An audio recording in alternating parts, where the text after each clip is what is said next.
वंदे मातरम दोस्तों, मैं आपका दोस्त पंकज प्रजापति गुरुकुल की ऑनलाइन क्लास में आप लोगों का स्वागत करता हूं। आज पर्यावरण की टेस्ट सीरीज़ में फिर वापस हम एक नया चैप्टर पढ़ने जा रहे हैं। चैप्टर का नाम है परिवार एवं मित्र। हम इस चैप्टर के सारे प्रश्नों का अध्ययन करेंगे और प्रश्नों के माध्यम से ही पूरे चैप्टर के कॉन्सेप्ट को क्लियर करने का पूरा प्रयास करेंगे और आपके पूरे कॉन्सेप्ट क्लियर होंगे इन प्रश्नों के माध्यम से। परिवार और मित्र से संबंधित जो भी प्रश्न होंगे सारे इसमें अब कवर हो जाएंगे, कोई भी इससे परीक्षा में बाहर नहीं आएगा, ऐसी मुझे आशा है। तो चलिए आज का पहला प्रश्न शुरू करते हैं। परिवार कितने प्रकार के होते हैं? पहला ऑप्शन 1, दूसरा ऑप्शन 2, तीसरा ऑप्शन 3 और चौथा ऑप्शन 4। तो दोस्तों इसका आंसर होगा 2। परिवार 2 प्रकार के होते हैं। तो वो कौन कौन से 2 प्रकार हैं? एक का नाम है एकल परिवार और दूसरा नाम है संयुक्त परिवार। एकल परिवार और संयुक्त परिवार। तो देखिए एकल परिवार क्या होता है। सबसे पहले एकल परिवार को समझ लेते हैं। ये रहा एकल परिवार। तो एकल परिवार में मित्रों एक विवाहित दंपत्ति होती है और उसके बच्चे होते हैं, यानी कि पति और पत्नी होते हैं और उनके बच्चे होते हैं। इसी को हम कहते हैं एकल परिवार। दूसरा हम देखते हैं संयुक्त परिवार क्या होता है। देखिए यहाँ पर जैसे कि ये रहा संयुक्त परिवार। तो संयुक्त परिवार में क्या होता है, 2 या 2 से अधिक विवाहित दंपत्ति होती हैं और उनके बच्चे होते हैं। बच्चे भी विवाहित हो सकते हैं। तो देखिए जैसे कि ये विवाहित दंपत्ति, उनके बच्चे और ये भी विवाहित हो सकते हैं और फिर इनके बच्चे। इस प्रकार से इस परिवार को हम कहते हैं संयुक्त परिवार। संयुक्त परिवार में दादा दादी रह सकते हैं, चाचा चाची रह सकते हैं, ताऊ जी ताई जी रह सकते हैं। संयुक्त परिवार आकार में बड़ा होता है, जबकि एकल परिवार में पति पत्नी और सिर्फ उनके बच्चे रहते हैं और इसका आकार छोटा होता है। तो आपको समझ में आ गया होगा, आंसर होगा इसका 2। परिवार कितने प्रकार का होता है? 2 प्रकार का। अगले प्रश्न की ओर बढ़ते हैं।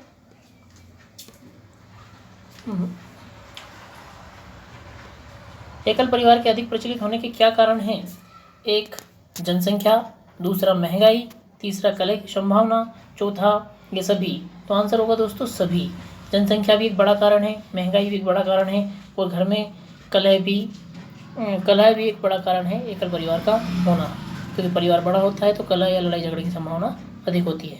जनसंख्या यानी परिवार बड़ा होने की वजह से सभी सुख सुविधाएं परिवार के प्रत्येक सदस्य को नहीं मिल पाती और महंगाई भी इसका बड़ा कारण है। सभी की जो आवश्यकताओं की पूर्ति आसानी से नहीं हो पाती परिवार बड़ा होने के कारण। चलिए अगले प्रश्न की ओर बढ़ते हैं। आंसर होगा ये सभी। परिवार की परिकल्पना के पीछे आधारभूत तथ्य है मानव का सामाजिक प्राणी होना, दूसरा मानव का अकेला होना, तीसरा कार्य करने में परेशानी होना, चौथा उत्तरदायित्व के निर्वाह की भावना। तो आंसर होगा मानव का सामाजिक प्राणी होना। मानव एक सामाजिक प्राणी है, इस कारण परिवार की परिकल्पना की गई है। मनुष्य हमेशा समाज में ही रह सकता है, मनुष्य अकेला नहीं रह सकता, क्योंकि मानव एक दूसरे की आवश्यकताओं की पूर्ति करते हुए, एक दूसरे की सहायता करते हुए जीवन जीता है। चलिए अगले प्रश्न की ओर बढ़ते हैं। छोटे बच्चों के सामाजिकरण में खेलों द्वारा जो लाभ मिलता है वह है। पहला ऑप्शन 1 बालक की क्रियाओं का अन्य बालकों की तुलना में मूल्यांकन हो जाता है। 2 बालक सामाजिक प्रत्याशाओं के अनुकूल समायोजन सीख लेता है। 3 बालक शारीरिक रूप से विश्राम पा लेता है। 4 बालक के शारीरिक एवं गामक विकासों को बढ़ावा मिलता है। तो दोस्तों आंसर होगा 2 बालक सामाजिक प्रत्याशाओं के अनुकूल समायोजन सीख लेता है, यानी कि लोगों के साथ सामंजस्य बिठाने की उसमें कला आ जाती है। वो एक दूसरे के साथ कुशलता से व्यवहार करने लगता है। इस घटना को कहते हैं सामाजिकरण। के बारे में थोड़ा समझ लेते हैं। सामाजिकरण क्या होता है? तो समाज के नियम कानून को सीखना और समाज के अनुसार जीवन जीना, समाज के नियम के अनुसार समाज की संस्कृति, समाज के जो भी हमारे नियम कानून हैं उनके अनुसार जीवन को जीना सामाजिकरण कहलाता है। उनका पालन करना सामाजिकरण कहलाता है। अगले प्रश्न की ओर बढ़ते हैं। संयुक्त परिवारों में आश्रित व्यक्तियों की देखभाल में कोई परेशानी नहीं होती, आश्रितों में शामिल है। तो संयुक्त परिवार में आपको बता चुका हूँ संयुक्त परिवार क्या होते हैं। देखिए, जिनमें 2 या 2 से अधिक विवाहित दंपत्ति हो उन्हें संयुक्त परिवार कहते हैं। अब आश्रित व्यक्ति क्या होते हैं? तो आश्रित व्यक्ति वे व्यक्ति होते हैं जो अपने कार्य के लिए, अपनी दिनचर्या के लिए, अपनी दैनिक क्रियाओं के लिए दूसरों के ऊपर निर्भर होते हैं, उन्हें हम कहते हैं आश्रित व्यक्ति। जैसे कि वृद्ध आश्रित होते हैं, छोटे बच्चे भी आश्रित होते हैं, और अस्वस्थ व्यक्ति भी आश्रित व्यक्ति की श्रेणी में आता है। तो ये सभी आश्रित व्यक्तियों की श्रेणी में आते हैं जो अपना कार्य करने में असक्षम, खाने के लिए, नहाने के लिए और दूसरी क्रियाओं के लिए भी ये दूसरों के ऊपर निर्भर होते हैं। तो आंसर होगा हमारा ये सभी। चलिए अगले प्रश्न की ओर बढ़ते हैं। समरक्त संबंध का उदाहरण किस प्रकार के परिवार में परिलक्षित होता है? एकल पहला ऑप्शन, दूसरा ऑप्शन संयुक्त, तीसरा ऑप्शन 1 और 2 दोनों में, चौथा ऑप्शन इनमें से कोई नहीं। तो दोस्तों आंसर यहाँ पर होगा 1 और 2 दोनों में। अब समरक्त संबंध क्या होता है? तो देखिए, सीधा जो रक्त संबंध होता है उसी को समरक्त संबंध कहते हैं। जैसे कि बहन भाई का रिश्ता, माता का पुत्रों से, या माता पिता का अपने बच्चों से जो रिश्ता होता है, या सगे बहन भाई का जो रिश्ता होता है, उसी को हम समरक्त संबंध कहते हैं। तो यहाँ पर एकल परिवार में भी और संयुक्त परिवार में भी समरक्त संबंध देखने को मिलता है, यानी कि सगे बहन भाई को समरक्त संबंध के अंतर्गत रखा जाता है। चलिए अगले प्रश्न की ओर बढ़ते हैं। विद्यालय परिसर में छात्रों को खेलकूद की क्रियाओं में भाग लेना आवश्यक है। क्यों भाग लेना आवश्यक है? देखते हैं। पहला ऑप्शन, इससे छात्रों की अपनी सृजनात्मक क्षमता का विकास होगा। दूसरा, इसमें छात्रों के स्वस्थ संवेगों का विकास होगा। तीसरा, छात्रों का शारीरिक विकास उचित ढंग से होगा। तो आंसर होगा चौथा, ये सारे काम खेलकूद में भाग लेने से होंगे। आंसर होगा चौथा, उपरोक्त सभी। अगले प्रश्न की ओर बढ़ते हैं। निम्न कथनों पर विचार कीजिए। पारिवारिक सदस्यों के बीच वंशानुगत संबंध होते हैं। पहला कथन है। दूसरा कथन, वैवाहिक संबंध परिवार के वंश की वृद्धि के लिए उत्तरदायी होते हैं। अब ऑप्शन उपरोक्त में से कौन सा कथन सत्य है? ऑप्शन पहला देखते हैं, केवल 1, केवल 2, 1 और 2 दोनों, चौथा ना तो 1 और ना ही 2। आंसर होगा 1 और 2 दोनों। एक बार थोड़ा सा फिर से समझते हैं। पारिवारिक सदस्यों के बीच वंशानुगत संबंध होते हैं, तो बिल्कुल परिवार के सदस्यों के बीच वंशानुगत संबंध होते हैं। वंशानुगत संबंध क्या होते हैं? तो देखिए, माता पिता के लक्षणों का बच्चों में जाना, संतानों में जाना वंशानुगत लक्षण कहलाता है। उनके रंग रूप, आकार आकृति, उनका आचार विचार, सभी प्रकार का लक्षणों का माता पिता से बच्चों में जाना वंशानुक्रम या वंशागतिकी या वंशानुगत लक्षण कहलाते हैं। तो ये पहला कथन सही है, और यहाँ दूसरा कथन भी सही होगा। वैवाहिक संबंध परिवार के वंश की वृद्धि के लिए उत्तरदायी होता है। तो वैवाहिक संबंध परिवार की वंश की वृद्धि के लिए होता है। परिवार वैवाहिक संबंध के बाद ही आगे बढ़ता है। अगले प्रश्न की ओर बढ़ते हैं। आंसर इसका तीसरा होगा, 1 और 2 दोनों। अगले प्रश्न की ओर बढ़ते हैं। बच्चे को सामाजिकरण का पहला पाठ कहाँ से प्राप्त होता है? 1, परिवार से, 2, विद्यालय से, 3, सांस्कृतिक केंद्र से, 4, धार्मिक केंद्र से। तो आंसर होगा परिवार से। सामाजिकरण का पहला पाठ बच्चों को परिवार से प्राप्त होता है। ऐसा क्यों? क्योंकि समाज के जो नियम कानून हैं हम सबसे पहले परिवार से सीखना शुरू करते हैं कि समाज में किस प्रकार से हमें व्यवहार करना है। चलिए अगले प्रश्न की ओर बढ़ते हैं। भारत में लड़के व लड़कियों की विवाह योग्य न्यूनतम आयु क्या है? पहला ऑप्शन 21 वर्ष व 18 वर्ष, दूसरा ऑप्शन 18 वर्ष व 21 वर्ष, तीसरा ऑप्शन 18 वर्ष व 18 वर्ष, चौथा ऑप्शन 18 वर्ष व 16 वर्ष। तो आंसर होगा 21 वर्ष व 18 वर्ष। लड़के की उम्र 21 वर्ष और लड़कियों की उम्र 18 वर्ष होनी चाहिए हमारे देश में विवाह के लिए। अगले प्रश्न की ओर बढ़ते हैं। कौन सी विशेषता परिवार की नहीं है? कम से कम 2 भिन्न लिंग वाले व्यक्ति साथ रहते हैं, ये बिल्कुल सत्य है। ये विशेषता है परिवार की, क्योंकि पति पत्नी अलग अलग लिंग के होते हैं, महिला और पुरुष। दूसरा, प्रत्येक सदस्य की आय भिन्न जमा की जाती हो। तीसरा ऑप्शन है, वे समान आवास, भोजन और समान सामाजिक क्रियाओं का उपयोग करते हैं। चौथा ऑप्शन है, सुरक्षा एवं बच्चों का साझा उत्तरदायित्व। सुरक्षा एवं बच्चों का साझा उत्तरदायित्व। तो आंसर होगा यहाँ पर दूसरा। आंसर होगा दूसरा, प्रत्येक सदस्य की आय भिन्न जमा की जाती है, ऐसा परिवार में हो ऐसा आवश्यक नहीं है। तो ये परिवार की कोई मुख्य विशेषता नहीं है। जबकि भिन्न लिंग के वाले वयस्क रहते हैं, ये बिल्कुल सत्य है। वे समान आवास में रहते हैं, समान भोजन और समान सामाजिक क्रियाओं का उपयोग करते हैं और बच्चों की सुरक्षा और उत्तरदायित्व भी समान रूप से साझा करते हैं। जबकि आंसर दूसरा विशेषता नहीं है, ऑप्शन दूसरा। चलिए अगले प्रश्न की ओर बढ़ते हैं। मानव रुधिर वर्ग की खोज सर्वप्रथम किस वैज्ञानिक ने की? पहला ऑप्शन लैंडस्टीनर, दूसरा जेनिंग्स, तीसरा पेंटिन एवं मास्ट, चौथा ऑप्शन है कार्ल मार्क्स। तो मानव रुधिर वर्ग की खोज, आंसर होगा लैंडस्टीनर ने दोस्तों। मानव रुधिर वर्ग की खोज किसने की? लैंडस्टीनर ने। अब ये रुधिर वर्ग 4 होते हैं, मनुष्य में 4 रुधिर वर्ग होते हैं। कौन कौन से? ए बी और ओ, ये 4 रुधिर वर्ग मनुष्य में होते हैं और इनकी खोज की थी लैंडस्टीनर ने। ये भी आप लोग याद रखें, ए रुधिर वर्ग, बी रुधिर वर्ग, ए बी रुधिर वर्ग और ओ रुधिर वर्ग। एक और बात मैं आपको बता देता हूँ, प्रश्न पूछा जा सकता है। ए बी रुधिर वर्ग किसी भी रक्त समूह के व्यक्ति से रक्त ग्रहण कर सकता है, इसलिए इसको कहते हैं सर्वग्राही। इसलिए इसको क्या कहते हैं? सर्वग्राही। जबकि ओ रुधिर वर्ग जो होता है वो सभी को रक्तदान कर सकता है, इसलिए इसको कहते हैं सर्वदाता। क्या कहा जाता है? सर्वदाता या यूनिवर्सल डोनर।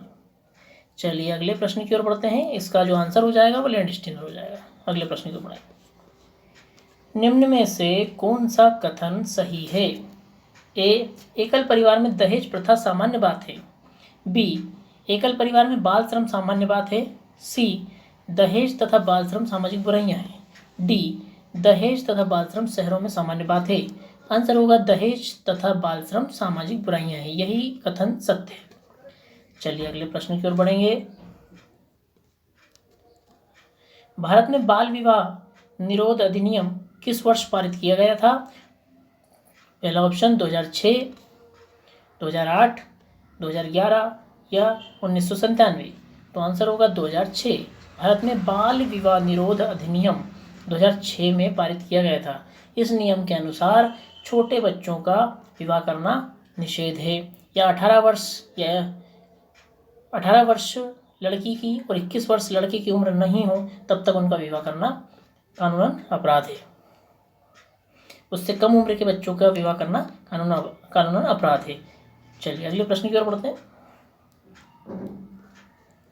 जिस परिवार में दादा दादी, चाचा चाची, ताऊ ताई, बुआ, माँ बाप और बच्चे रहते हैं उसे कहते हैं संयुक्त परिवार।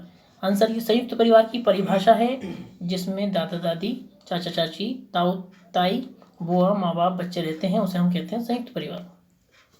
चलिए अगले प्रश्न की ओर बढ़ते हैं। किसी परिवार को दर्शाया जाता है पारिवारिक वृक्ष से, दूसरा पारिवारिक बार चार्ट से, तीसरा पारिवारिक पाई चार्ट से, चौथा किसी से भी। तो आंसर होगा पारिवारिक वृक्ष से। पारिवारिक वृक्ष एक वृक्ष के समान आकृति है जिसमें हमारे वंश के, हमारे पूर्वजों के और हमारे सभी के नाम उसमें सम्मिलित किए जाते हैं। उसी को हम पारिवारिक वृक्ष कहते हैं। वृक्ष के समान एक आकृति बना दी जाती है, उसमें हमारे पूर्वजों के नाम सीक्वेंस से, क्रमबद्ध तरीके से लिखे जाते हैं। चलिए अगले प्रश्न की ओर बढ़ते हैं। निम्न में से कौन सा कथन सत्य है? 1, सभी परिवारों के नियम एक जैसे होते हैं। 2, माँ बाप से बच्चों में गुणों के स्थानांतरण को आनुवंशिकता कहते हैं। तीसरा, एक परिवार के सदस्यों की संख्या कभी घट बढ़ नहीं सकती। चौथा, बच्चा स्कूल में सब कुछ सीखता है। तो कौन सा कथन सत्य है? माँ बाप से, तो आंसर होगा माँ बाप से बच्चों में गुणों के स्थानांतरण को आनुवंशिकता कहते हैं। यही ऑप्शन हमारा सबसे ज़्यादा उचित और सबसे ज़्यादा सही है। माँ बाप के गुणों का बच्चों में जाना आनुवंशिकता कहलाता है। उनकी तरह दिखना, उनकी तरह बोलना, उनकी तरह आँखों का रंग, उनकी तरह बालों का रंग, त्वचा का रंग, ये सब हमें माता पिता से प्राप्त होते हैं और इन्हीं लक्षणों को हम कहते हैं आनुवंशिक लक्षण और इस घटना को कहते हैं आनुवंशिकता। अगले प्रश्न की ओर बढ़ते हैं। अनुज कक्षा 4 में पढ़ता है। सुमित उसका बहुत अच्छा मित्र है। यदि वह उसकी सहायता करता है प्रदर्शन में यानी दिखावे के लिए, दूसरा उचित अनुचित यानी सही और गलत के लिए, तीसरा सुख दुख में, और चौथा इन सभी में। तो यदि कोई अच्छा मित्र है तो वो इन सभी में उसकी सहायता करेगा। चलिए अगले प्रश्न की ओर बढ़ते हैं। परिवार से आशा है, परिवार एक संस्था है, बिल्कुल। इसमें बालक का जन्म होता है, ये भी सही है। इसमें बालक का विकास होता है, ये भी सही है। हमारे तीनों ऑप्शन बिल्कुल सही है। देखते हैं ऑप्शन क्या कह रहा है। उपरोक्त में से कौन से कथन सही है? 1 और 2, दूसरा ऑप्शन है 1 और 3, तीसरा ऑप्शन है 2 और 3, और चौथा ऑप्शन है ये सभी। तो आंसर होगा ये सभी। चलिए अगले प्रश्न की ओर बढ़ते हैं। निम्न पर विचार कीजिए। 1 वंशानुगत संबंध, 2 सामाजिक संस्था, 3 वैवाहिक अनिवार्यता। देखते हैं ऑप्शन में क्या लिखा है। उपरोक्त में से कौन सा परिवार की विशेषता के अंतर्गत शामिल है? तो केवल एक और 2, तीसरा है 2 और 3, और चौथा ऑप्शन है ये सभी। तो आंसर होगा ये सभी। ये परिवार की विशेषता है। देखिए क्या क्या विशेषता है। वंशानुगत संबंध माता पिता और बच्चों में होते हैं। सामाजिक संस्था है, समाज में रहने वाले संस्था है। वैवाहिक अनिवार्यता, इसमें विवाह भी अनिवार्य होता है। तो आंसर होगा ये सभी। चलिए अगले प्रश्न की ओर बढ़ेंगे। एकल परिवार से तात्पर्य है। पहला ऑप्शन वर्ष 1950 के बाद बना परिवार, दूसरा ऑप्शन परिवार जिसमें माता पिता एवं उनके बच्चे, तीसरा ऑप्शन संपूर्ण परिवार जिसमें बच्चे, उनके माता पिता एवं दादा दादी रहते हों, चौथा ऑप्शन केवल पति पत्नी। तो एकल परिवार का अर्थ क्या है देखते हैं अपन। आंसर आएगा दूसरा। परिभाषा है एकल परिवार की, परिवार जिसमें माता पिता एवं उनके बच्चे रहते हैं, यही आंसर होगा। चलिए अगले प्रश्न की ओर बढ़ते हैं। प्राथमिक सामाजिकरण है। पहला ऑप्शन शुरुआती आयु में परिवार एवं मित्रों से सीखना, दूसरा ऑप्शन किशोरावस्था में समाज से सीखना, तीसरा ऑप्शन प्राथमिक स्तर पर समाज से सीखना, चौथा ऑप्शन शिक्षकों का अनुसरण करना। तो ये सभी जो घटनाएं हैं वो सामाजिकरण की घटना है। ये सभी समाज के गुणों को सिखाती हैं। समाज में किस प्रकार से हमें जीना है, किस प्रकार से व्यवहार करना है, ये सारी चीज़ें हमें सामाजिकरण की घटनाओं को सिखाती हैं, सामाजिक व्यक्ति हमें बनाती हैं। लेकिन प्रश्न पूछा है प्राथमिक सामाजिकरण है तो शुरुआती जब हम छोटे होते हैं तब आयु में परिवार एवं मित्रों से सीखना प्राथमिक सामाजिकरण कहलाता है। चलिए अगले प्रश्न की ओर बढ़ते हैं। परिवार एक इकाई होता है जिसमें माँ, पिता और उनके 2 बच्चे होते हैं। यह कथन पहला ऑप्शन सही नहीं है, क्योंकि इस कथन में यह स्पष्ट करना चाहिए कि बच्चे जैविक होते हैं। दूसरा ऑप्शन सही नहीं है, क्योंकि परिवार कई प्रकार के होते हैं तथा परिवार का केवल एक ही प्रकार में वर्गीकरण नहीं किया जा सकता। तीसरा ऑप्शन सत्य है, क्योंकि यह किसी आदर्श परिवार का आकार है। चौथा ऑप्शन सत्य है, क्योंकि सभी भारतीय परिवार इसी प्रकार के होते हैं। देखिए आंसर होगा दूसरा। ये बात सही नहीं है, क्योंकि परिवार कई प्रकार के होते हैं तथा परिवार का केवल एक ही प्रकार में वर्गीकरण नहीं किया जा सकता। प्रश्न था कि परिवार एक इकाई होता है जिसमें माँ, पिता और उनके 2 बच्चे रहते हैं। यह कथन सही है। तो दोस्तों माँ, पिता और उनके बच्चे और उनके भी बच्चे यानी कि 2 या 2 से अधिक विवाहित दंपत्ति भी उसमें रह सकती है। इसलिए यह बात सही नहीं है, क्योंकि परिवार कई प्रकार के होते हैं तथा परिवार का केवल एक ही प्रकार में वर्गीकरण नहीं किया जा सकता। इसलिए यह कथन सही नहीं है। ये वाला ऑप्शन हमारा सही होगा। चलिए कुछ लोगों को आंसर लग रहा होगा सत्य है, क्योंकि यह आदर्श परिवार का एक आकार है। तो आदर्श परिवार का ऐसी कोई परिभाषा दी नहीं गई है, इसलिए आंसर तीसरा नहीं होगा, आंसर होगा दूसरा। चलिए अगले प्रश्न की ओर बढ़ते हैं। चलिए इतने ही प्रश्न हैं हमारे परिवार एवं मित्र संबंधित। तो आज के हमारे ये प्रश्न पूर्ण हो चुके हैं। इन प्रश्नों को आप ध्यान से सुनिए, ध्यान से देखिए और समझिए। तो इन प्रश्नों को पढ़ने के बाद परिवार एवं मित्र संबंधित सारे प्रश्न आपके पूर्ण हो जाएंगे। थैंक यू, धन्यवाद, गुड बाय।